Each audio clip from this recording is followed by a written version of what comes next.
MRecktv. The streets don't love you, not at all. By now, homie, you shoulda knew that. Word. Ain't no need no Browns in this town. You a new jack.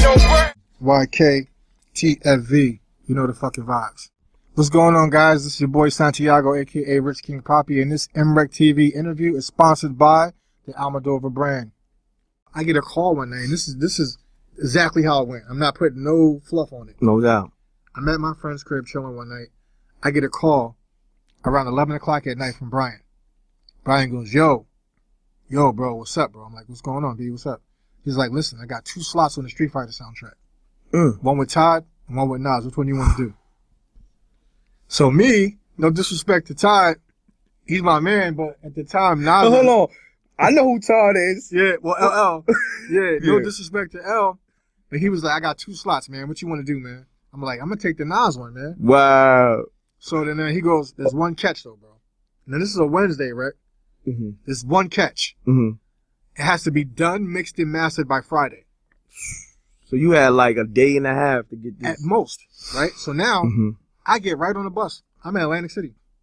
I get right on the New Jersey Transit bus, go to Manhattan. You know, we had this session at Green Street Studio. Uh-huh. So Brian gives me the heads up about Nas before we go in the studio. He goes, yo, listen, bro. Nas is really funny about picking beats. So if he tells you he's going to the store, it's over. He's not coming back. So I'm nervous as a whore in church. You know what I'm saying? I'm nervous as a hooker in church right now.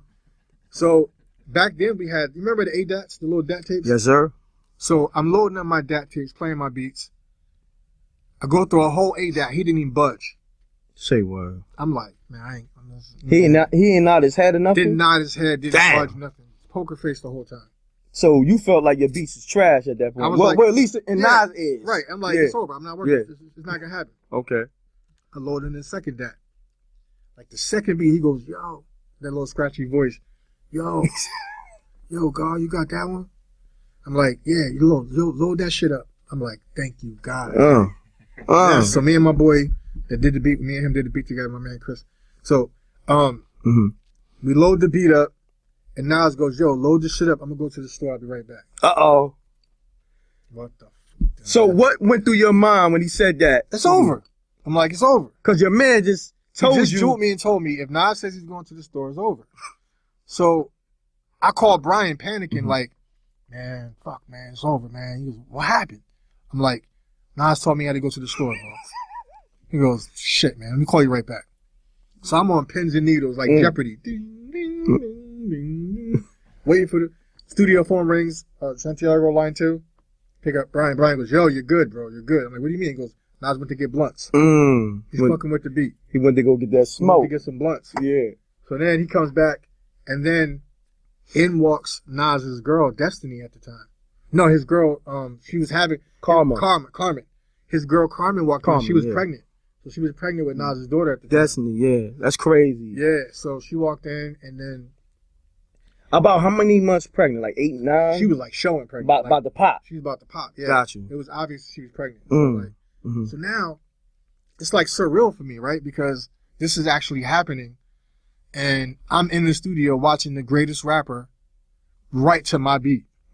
Well, I need you to explain that experience. Like, what is Nas' process when writing to a beat? He was very quiet. He was to himself. You know, I saw him like configuring it out. First of all, his handwriting looked like graffiti.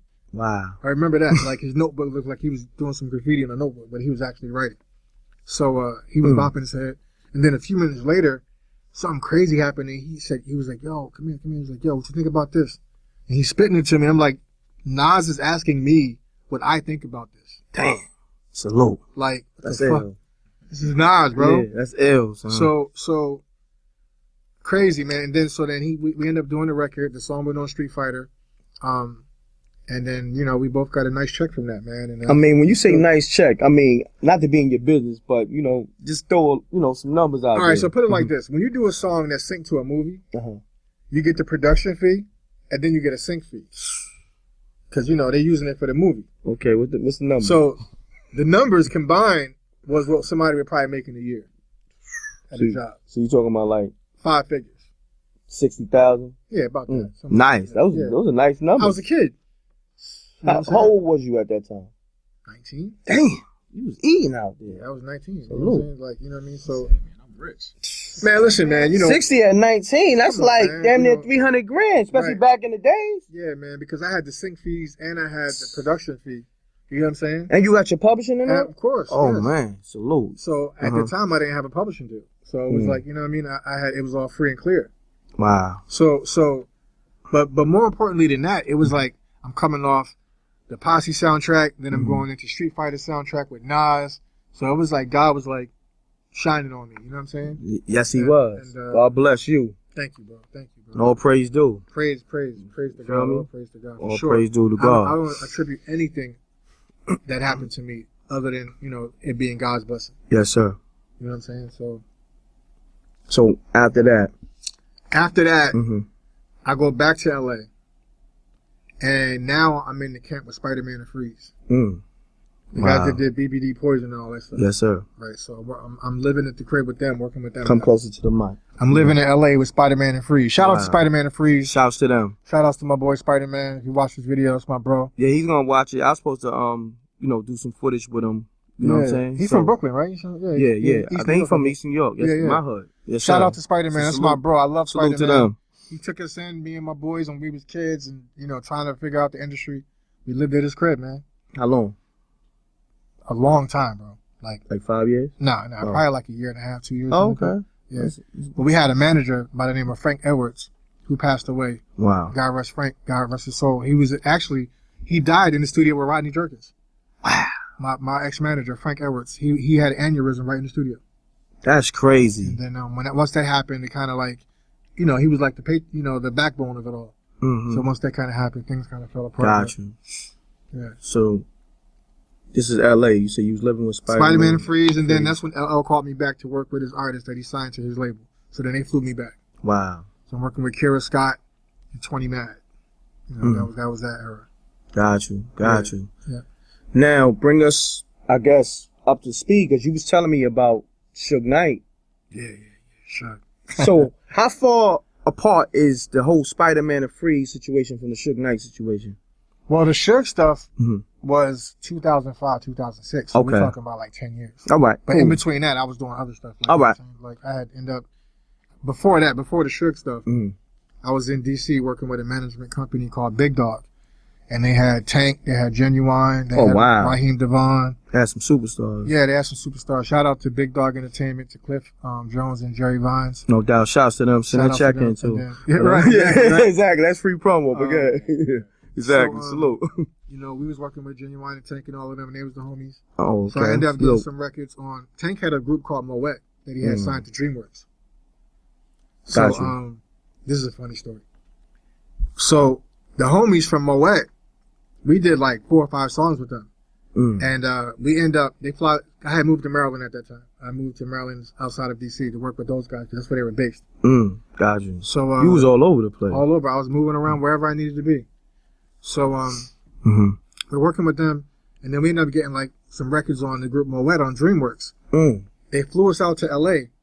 While we were on the plane, the CEO of the production company had a big fight with DreamWorks. Say what? So when we landed, they called us like, yo, man, you know, we're going to have to send y'all back home.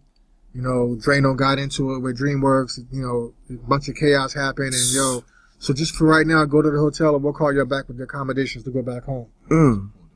Niggas pulled the plug on everything. But but look how good God is, man. Alhamdulillah. Let me show you how good God is. We go to this place called the La Montrose, right? Back then, I'm talking about 01, 02. We go to the La Montrose.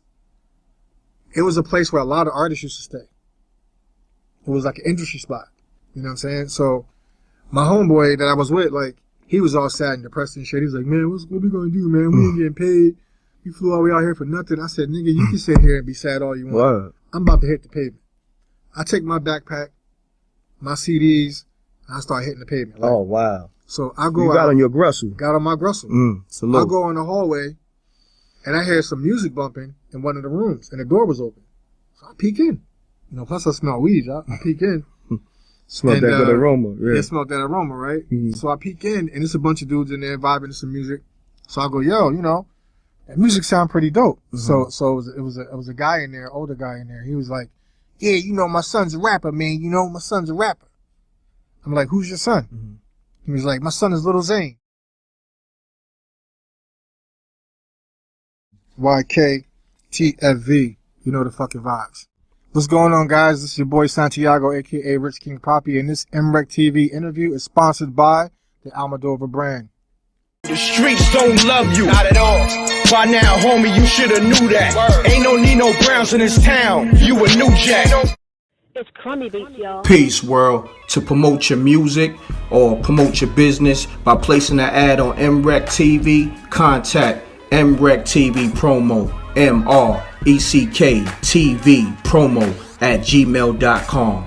Peace. Oh yeah, subscribe to MRecktv, youtube.com/MRecktv. I'm gone.